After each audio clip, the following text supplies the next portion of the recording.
From the valleys of ancient Israel to the streets of our cities, the stories of David echo through the ages, reminding us that courage, resilience, and the power of redemption are timeless. Our story intertwines with the stories of those around us, weaving a tapestry of shared experiences, challenges, and triumphs, all serving as a beacon of light in our darkest night. But beyond these narratives of old lies a deeper truth. We find a foreshadowing of a greater shepherd, a redeemer who would come to usher humanity towards salvation and eternal life.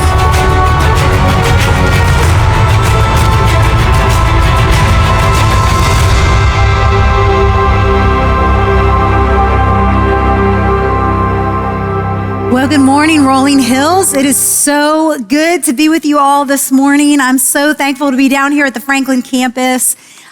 Today's messages is streaming to all of the campuses. So this is one of those special days where we get to all kind of be on exactly the same page together across all of our campuses. So I'm really excited about that. Also, just want to say a special welcome to those who are joining us online.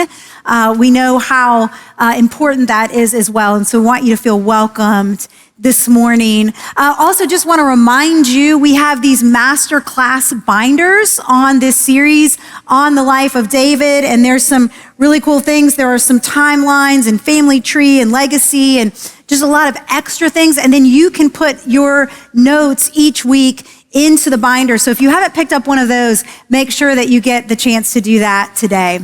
As you know, Pastor Jeff is currently on sabbatical.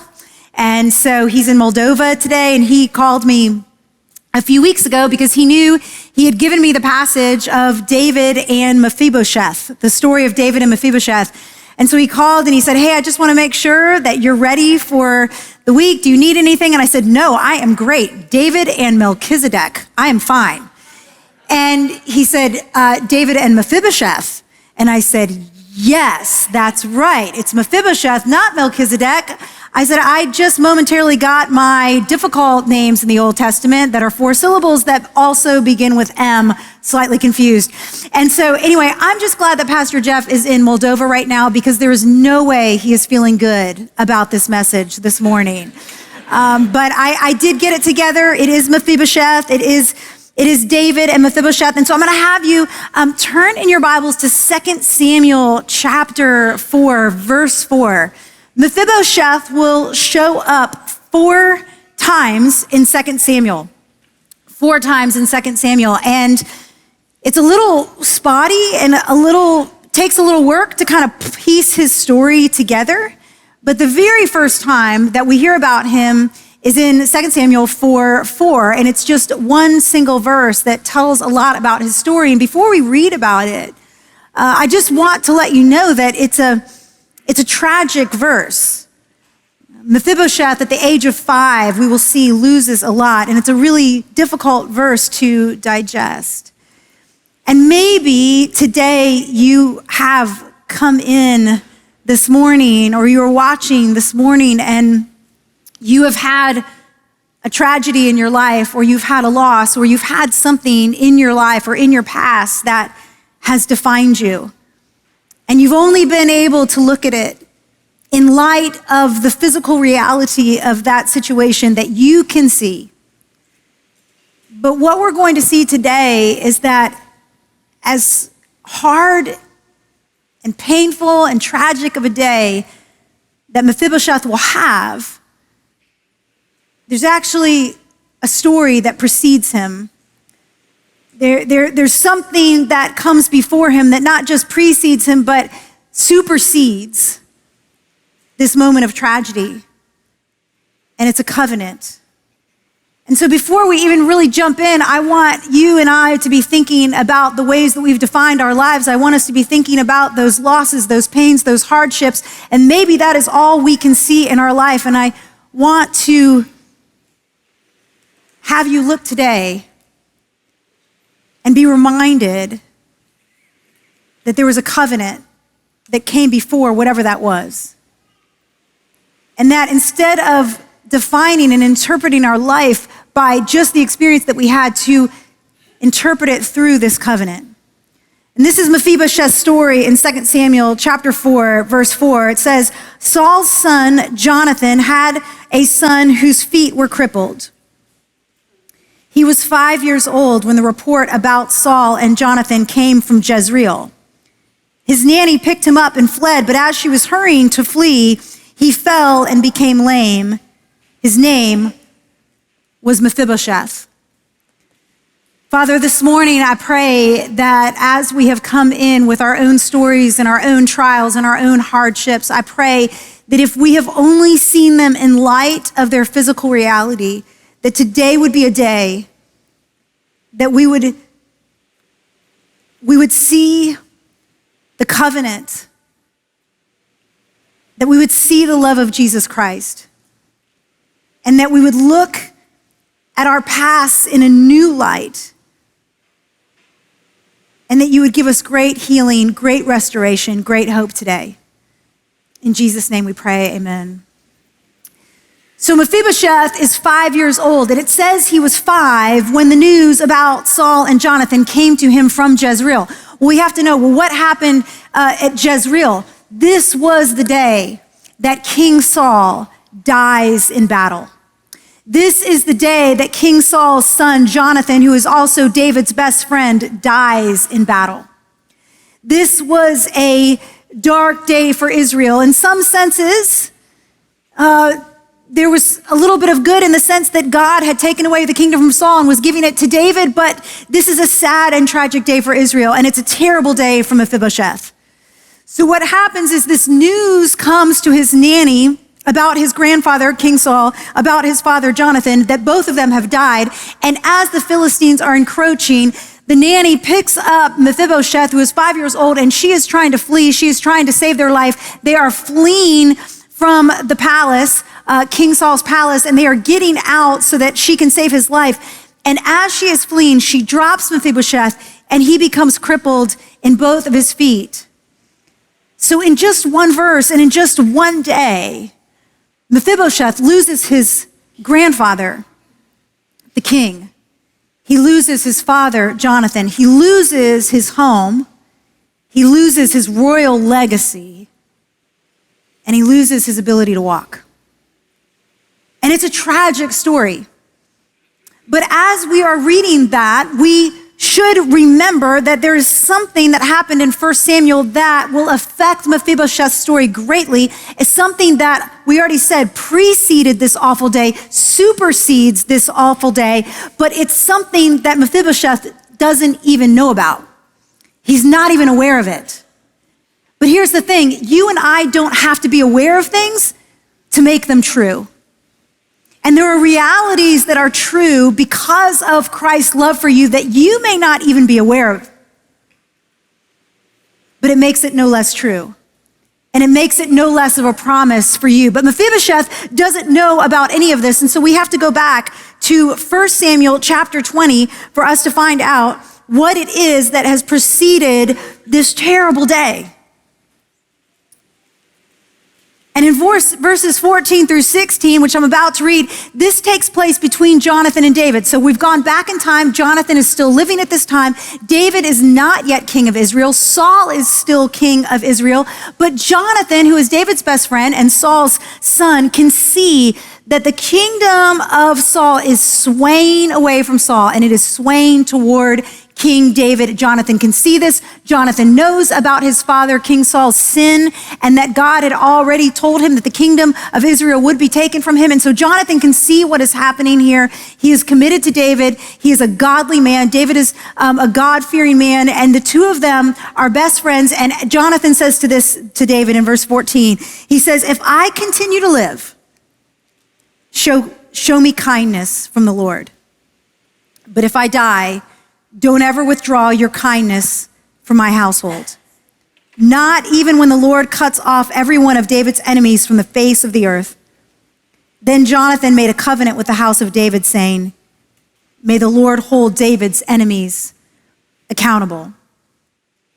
Here, all the way back in 1 Samuel, Jonathan and David, they make a covenant with one another. And Jonathan says, "Listen to me, David.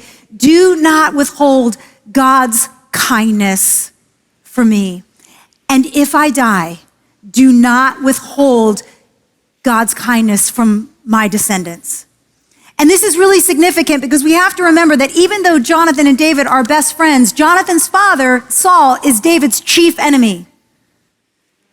So anyone that comes from the line of Saul, even after Saul is dead, will be a threat to David's throne.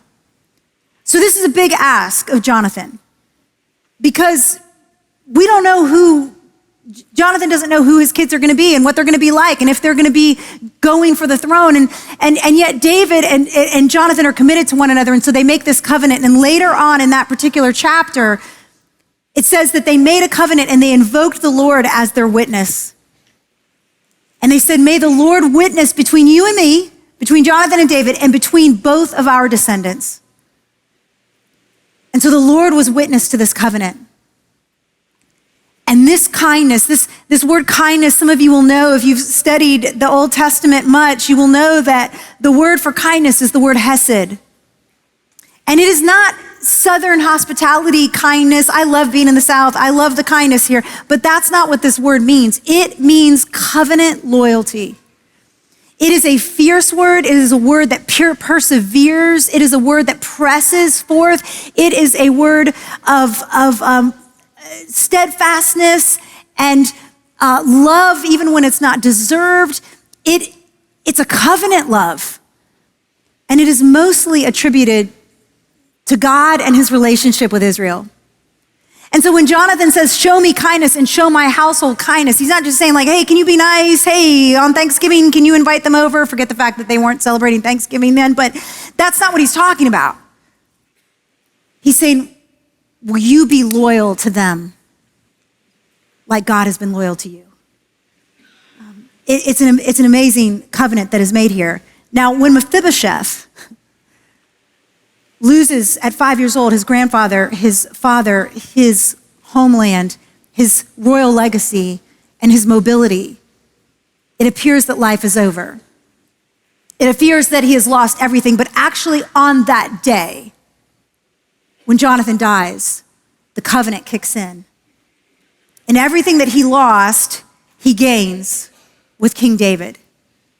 It's just that he doesn't know it yet.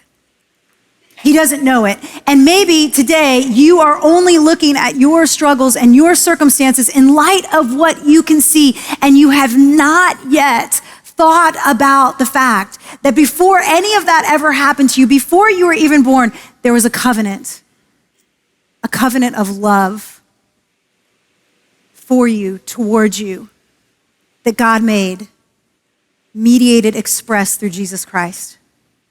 But we're not there yet because we're still way, way back in the Old Testament, but this is a beautiful picture of on a day where only the human eye could see tragedy, there was a promise that came before. So we move forward in our story to 2 Samuel chapter 9. 2 Samuel chapter 9, at this point, remember King Saul has died, Jonathan has died, David has now been made king, and not only has he been made king, but he is firmly established in his throne. He is doing well. Things are going well. He is at peace. He is well-resourced. He is strong. And in verse 1 of chapter 9, David sits back and he asks, is there anyone remaining from the family of Saul I can show kindness to for Jonathan's sake? I can show hesed, covenant loyalty to? There was a servant of Saul's family named Ziba. They summoned him to David, and the king said to him, are you Ziba? I am your servant, he replied. So the king asked, is there anyone left of Saul's family that I can show the kindness of God to? Ziba said to the king, well, there is still Jonathan's son who was injured in both feet. The king asked him, where is he? Ziba answered the king, you'll find him in Lodabar at the house of Machir, son of Amiel. So King David had him brought from the house of Machir, son of Amiel in Lodabar. Mephibosheth, the son of Jonathan, son of Saul, came to David, fell face down and paid homage. David said, Mephibosheth, I am your servant, he replied. Don't be afraid, David said to him, "Since I intend to show you kindness for the sake of your father Jonathan, I will restore to you all your grandfather Saul's fields, and you will always eat meals at my table." Mephibosheth paid homage and said, "What is your servant that you take an interest in a dead dog like me?" Then the king summoned Saul's attendant Ziba and said to him, "I have given to your master's grandson all that belonged to Saul and his family. You, your sons, and your servants are to work the ground for him, and you are to bring in the crops, so your master's grandson will have food to eat. But Mephibosheth, your master's grandson, is always to eat at my table." Now Ziba had 15 sons and 20 servants. Ziba said to the king, "Your servant will do all my lord the king commands." So Mephibosheth ate at David's table just like one of the king's sons. Mephibosheth had a young son whose name was Micah. All those living in Ziba's house were Mephibosheth's servants. However, Mephibosheth lived in Jerusalem because he always ate at the king's table. His feet had been injured. David is at the top of his game. Things are going well for him. He is at peace. He is resourced. And he sits back, and something about this moment reminds him of the covenant that he made with his friend Jonathan. Oh, yeah. I made a covenant that if Jonathan passed away, that I would show Hesed to his descendants. And so David asks, he says, "Is there anyone in Saul's kingdom?" And they bring him Ziba, because Ziba was the servant of Saul. And he says, "Ziba, is there anyone left? Is there anyone left?" And notice that Ziba does not call Mephibosheth by his name. He says, "Well, there's Jonathan's son. I mean, the only one that's left is Jonathan's son, and he's injured in both of his feet, but he's in Lodabar, and you can bring him." David doesn't know his name. David doesn't even know that this person exists, which is why he's asking. But by the time David gets Mephibosheth to the palace, David has learned his name. And see, Mephibosheth comes in terrified, because remember, any descendant of Saul's could be a future king, could overthrow the throne of David. Any one of Saul's descendants could be a threat. And so Mephibosheth is probably thinking that he has been called in to die. But notice, even though he is not called by name and he is really only described by his disability, the very first word that David says to him is Mephibosheth. He calls him by name, not defining him by his disability, but by covenant. Not defining him by his disability, but by who he is and who he belongs to. See, David has brought Mephibosheth to the palace not because he is disabled. He has brought him there because of who he belongs to.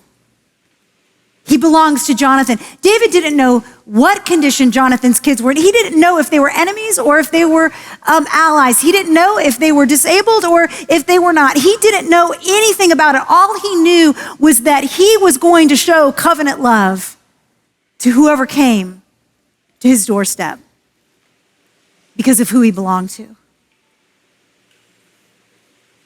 Do you belong to Jesus today? Do you belong to Jesus today? To the one who mediated a new covenant? To the one whose death and resurrection preceded my story and your story, but also superseded it? Because if you belong to him, you are called by name. And it doesn't matter what your past is or what your disability is or what your limitations are or what your strengths are. You are called by name and you are invited in, not by your own merit, but because of who you belong to, Jesus Christ.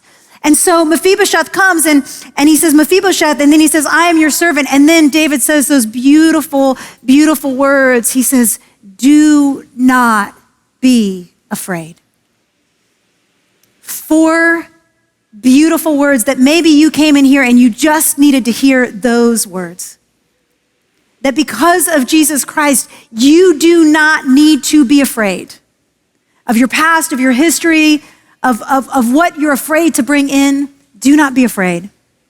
Calls him by name, tells him not to fear, and then David says, listen, I intend to show you kindness. My intent is not to harm you.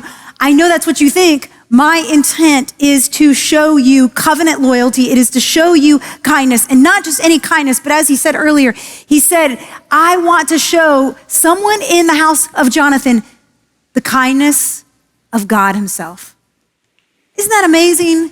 That today, you and I, as believers in Jesus, that we can go out into this world and we don't just show people kindness, we show them the very kindness of God, the face of God. So that's number 1 for us today, that showing God's kindness to others is to actually show them God himself. My friend Mary Catherine Hunt, who's the CEO of Justice and Mercy International, our missions arm here at Rolling Hills, she called me yesterday from Moldova. There's so many of us out on mission right now. Pastor Eric is in Italy and several others, Pastor Chase, Pastor Jeff, so many others from our campuses are in Moldova. And I'm so excited everybody's serving this summer. But she was explaining to me about one of our friends that we have literally watched grow up from in the orphanage since when she was a little girl. And she's come to know the Lord through the program and is now an adult. And she said to Mary Catherine, she said, it is so good to see you, and it is such a blessing to be able to express emotion and love for you. And she said, I've discovered that it is very difficult for me to express my emotions in my native language of Romanian. And she said, I'm realizing in this moment that it's because I experienced so much hardship and so much loss as a child. But when the people from Rolling Hills all those years ago came and they showed me the kindness of God himself, when through their covenant loyalty and their actions showed me the love of Jesus Christ, it was in the language of English. And I know that language now. And so it is the language that I learned love, that I learned the love of God. And she said, and I think that's why I can express my emotions in English even better than I can express it in my native language. Because God's love to her came, just so happened to come through an English-speaking people. Could have come through any language. But she was shown the kindness of God. And it's changed her. And when we show covenant loyalty, we show God himself to others. David calls Mephibosheth by name. He not just calls him by name and tells him not to be afraid, but he immediately restores the land that was Saul's, that was his. So when Mephibosheth was 5 and the nurse was running and Saul had died and Jonathan had died, that means all of that land, that palace, it's over. Mephibosheth loses it just like that. Now, he's too young to understand all of that, but as he got older, he certainly knew what was lost. So he loses all of this land, but in one moment, King David restores it to him. Why? Because of covenant. Because there was a covenant in place. Before Mephibosheth even lost the land, a covenant already existed that was going to make sure that that land was restored to him. And I love that word restored. Because there are going to be so many things that King David will bring to Mephibosheth that will change his life. But if we are honest, sometimes we don't want a new thing. We just want an old thing back. We want something that we lost to be restored, to be returned, to be redeemed. And in that moment, Mephibosheth got an old thing back. He got an old thing returned to him. But not just that, he also got invited to sit at the king's table with the king. And not just to sit at David's table with him, but to also be like a son of King David. Remember, on that day that all of this tragedy befell him, he didn't know that there was another covenant. There was something else that existed that was greater, that was superior, that was going to change his life. And then he gets servants. He gets Ziba and Ziba's 15 sons and his 20 servants to serve him. And he becomes wealthy because they're going to bring in all the crops for him. But he's going to remain in Jerusalem. He's going to sit at the table. All of this blessing comes upon him. And listen, notice that this happens at the top of chapter 9 when all things are well with David. When all things are well, David did not think, how can I serve myself even more? No, when all things were well, he thought, you know what? God has shown such kindness to me. I have made a covenant with Jonathan. Who is left in Jonathan's family that I too can show kindness to? And so here's what we need to know. When all is well with us, we need to be concerned about what is not well with others. If you came into here today and business is better than it has ever been, if finances are doing better than they have ever done, if your marriage has been restored and you're in a better place than you've ever been, if your health has been restored and you feel better than you have ever felt, I want to encourage you today that this is not the time to think about how can we have an even better vacation this year? How can we even drive a nicer car? How can we even add more homes to the homes that we already have? No, I would encourage you to not think that way. I would encourage you to think, who's not well? Who can I show covenant loyalty to? Who can I show the very face of God to? Through kindness. This is the joy. This is an invitation. David would never regret keeping this covenant. Well, the story's not over. Fast forward to 2 Samuel chapter 16. And this narrative picks back up in 2 Samuel chapter 16. Now, things are actually not great, really not great for David. There's animosity that has risen up within his own house. And he's thinking he might lose the kingdom to his own son who has turned against him, Absalom. And so he flees. David flees. He's on the run. In chapter 16, verse 1, it says, when David had gone a little beyond the summit, Ziba, Mephibosheth's servant, was right there to meet him. He had a pair of saddled donkeys loaded with 200 loaves of bread, 100 clusters of raisins, 100 bunches of summer fruit, and a clay jar of wine. The king said to Ziba, why do you have these? Ziba answered, well, the donkeys are for the king's household to ride. The bread and summer fruit are for the young men to eat, and the wine is for those to drink who become exhausted in the wilderness. And David says, I'm sorry, where is your master's grandson? In other words, where is Mephibosheth? Why, he's staying in Jerusalem, Ziba replied to the king. For he said, today the house of Israel will restore my grandfather's kingdom to me. The king said to Ziba, all that belongs to Mephibosheth is now yours. I bow before you, Ziba said. May I find favor with you, my lord the king. Well, this is terrible, right? This is terrible. I mean, here David has shown covenant loyalty to Mephibosheth. He has brought him into the house. He has restored everything to him, only to find out from the servant Ziba that he has betrayed him, that he is back in Jerusalem, not concerned about David at all, but he's back there because he is waiting for his grandfather's kingdom to be restored to him. This is terrible. But David doesn't investigate. Now, I don't want to be too hard on David because I don't know what it's like to be king of Israel and to be running for my life and to have a lot of things going on. And so maybe he just truly was limited and didn't have the time to get to the bottom of it, but he just makes a very quick reaction and he says, okay, fine, Ziba, you know what? If Mephibosheth has really betrayed me, then you get all the land. All the land gets taken away from him and it's yours. Well, this is a terrible story. This is not how it's supposed to go, right? And it seems like David has just kind of cut bait and he's gotten out. And I want us to remember, number 3, not that we're to be followers of David. We are to be followers of King Jesus. But here's the thing. We can't walk away from our commitments just because life gets complicated.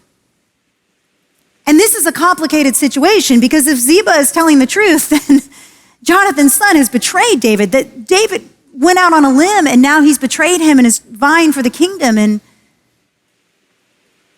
But this is no time for David to jump ship.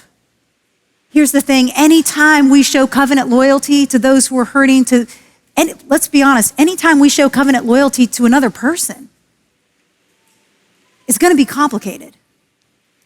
There's going to be complications. But this is not the time for us to bail on our commitments. Well, if we move forward just a couple more chapters, the kingdom is firmly back in David's hand.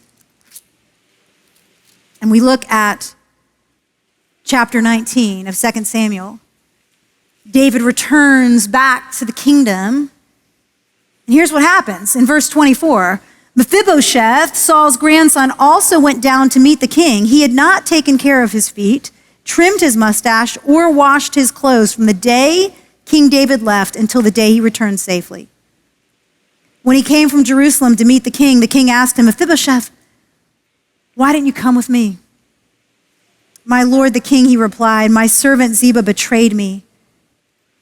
Actually, your servant said, I'll saddle the donkey for myself so that I may ride it and go with the king. For your servant is lame. Ziba slandered your servant to my lord the king, but my lord the king is like the angel of God, so do whatever you think best.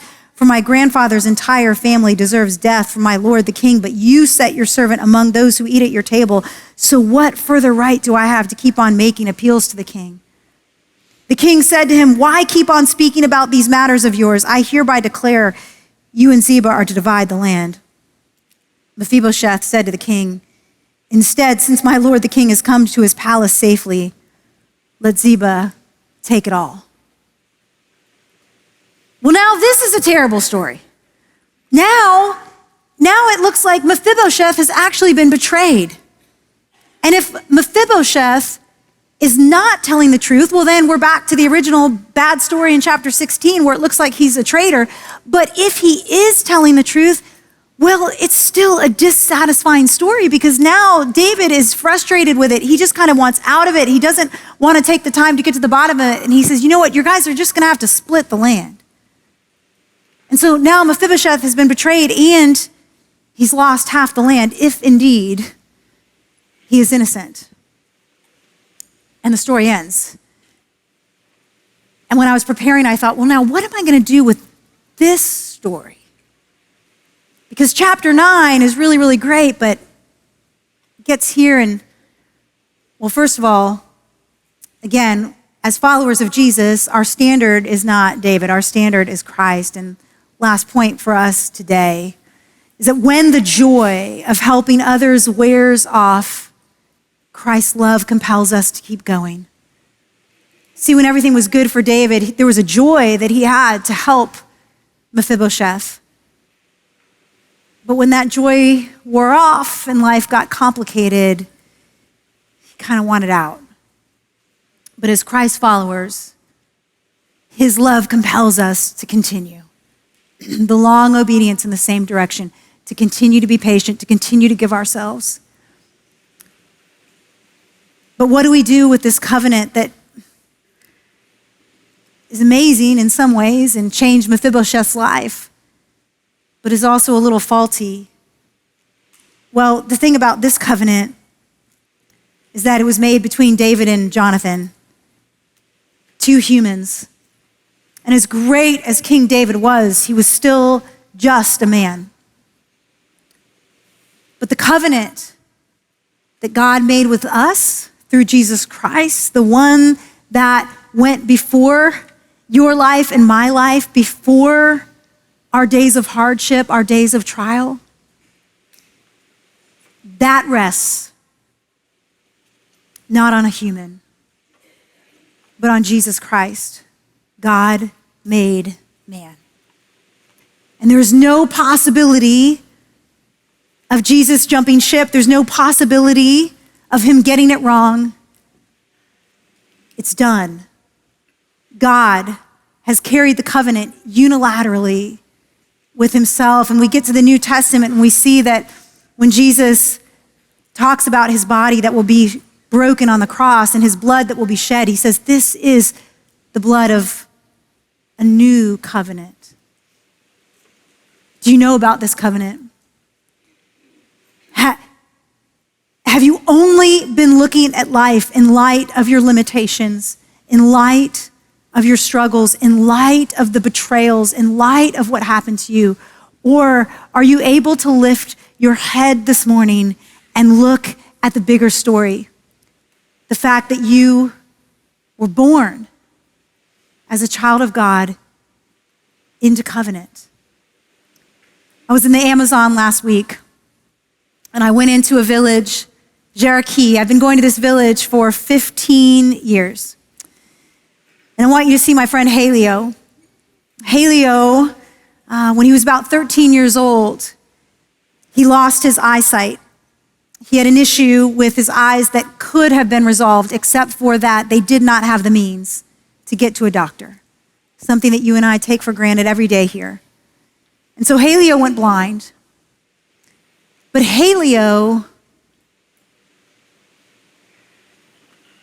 is a child of the covenant.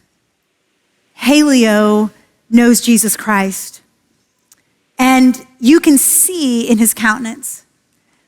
But when I see Halio, I don't think about the fact that he is blind. That's one of the thoughts that I have because I know life is so challenging. But right on top of that thought, the thought that I always have, the first thing that I think of when I think of Halio is that Halio is the village worshiper.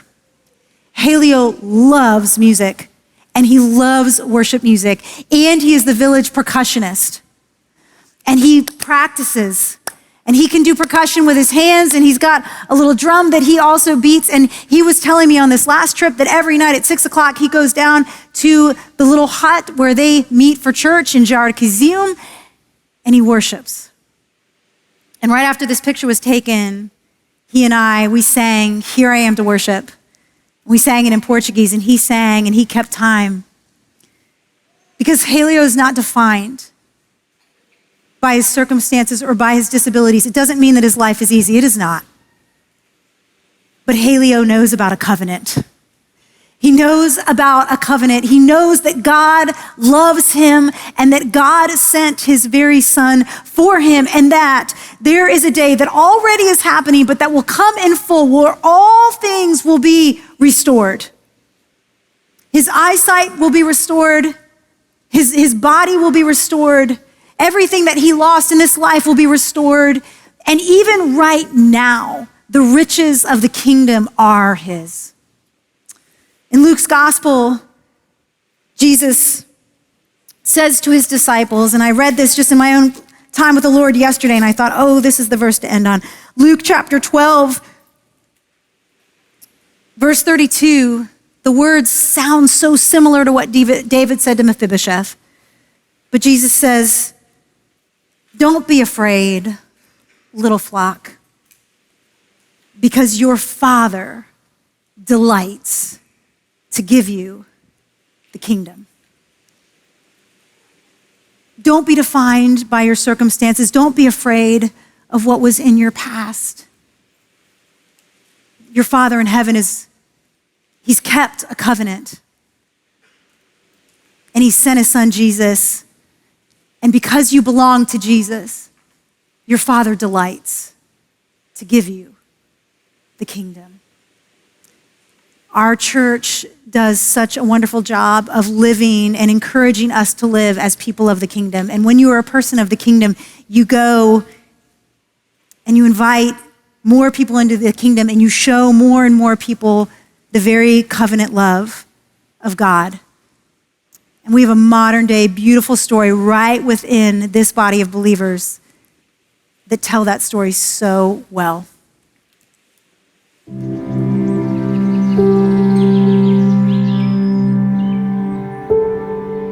Carter's journey has been really incredible to watch and be a part of. When I was pregnant with him, he was diagnosed with agenesis of the corpus callosum. That's a fancy word for missing part of his brain. And so from 24 weeks on, we prepared to have a pretty severely disabled child. Lo and behold, he was born. They did an ultrasound a couple weeks later, and the corpus callosum was there, totally normal. And so even from the get-go, he's just been such a miracle. And then we started noticing probably around 12 months that he wasn't meeting some of his milestones. He actually lost some of his speech. It was around 18 months that he was diagnosed with apraxia. And apraxia is a neurological motor planning disorder. And so what most kids will learn doing 20 or so times, Carter has to do hundreds and hundreds and hundreds of times to map it and figure it out. We didn't know for a long time if he would talk, but here we are, he's 9. He started talking at around 5, and we thought it would be, like he gets a word and fights for that word, and then he gets another word, and it would be a very slow progress, and it has been, but it was literally like he went from saying 20-ish words to talking in sentences overnight. It was incredible. Early on with his diagnosis and us kind of learning how to navigate parenting, so some challenges came up with church. He would have anxiety, he wouldn't want to go into the classroom, and we actually listened to quite a few sermons from out in the gallery area just so we could kind of sit with him. We just made it work, and it worked. It just wasn't ideal because we missed out on that community aspect of church that we so desperately needed.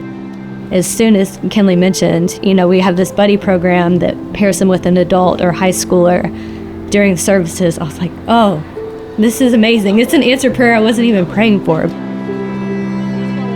My relationship specifically with Carter has come a long way in the last few years. To think when I first met Carter, he was shy and standoffish and didn't really want to leave mom and dad. Carter has a hard time with verbal communication. I quickly learned that Carter, he can communicate with me. It's just through actions. It's through really big hugs, high fives, dancing, and it's through showing me. There was a lot of Sundays where I would physically carry him into church just because he would be nervous or anxious or something. And since the buddy program and meeting Jonathan, he runs in there. We have to hold his hand, hold him back. He doesn't see Mr. John, is what he calls him, as a teacher. He sees him as his best friend. A lot of Sundays when I walked into church, I felt like I was not enough. Carter was one of the few people in my life that I could show up on Sundays with all my baggage and all my junk and just know that I was enough. What greater sign of Jesus Christ through Carter than showing me that no matter how you show up, you will be enough, and you are made in God's image. I feel like it has been the most tangible support that we've felt at church. I just had this moment that I was like, yes, this is what it's about. He's here, he's engaged, he's learning.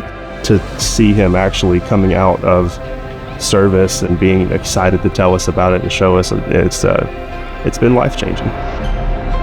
I never want anyone to walk into Rolling Hills that has a child with special needs or disability and feel like their child won't be loved or cared for. Right now, I'm in a season where I have a 4-year-old and a 2-year-old, and so our family attends church together, and then they get in the car, they go home, and I stay and serve with Carter. And I think that that's really, really important for my kids to see, that Daddy stays and spends time with Carter. There was a while that I wondered if he was capable of learning about God, and I don't worry about that anymore because I know that we've got our family support. I know we've got our church support. He's asking questions now about Jesus and God and heaven, and our hope and our dream is that he'll come to know Jesus and he'll know that he loves him and he created him that way, and he's got a plan and a purpose for him.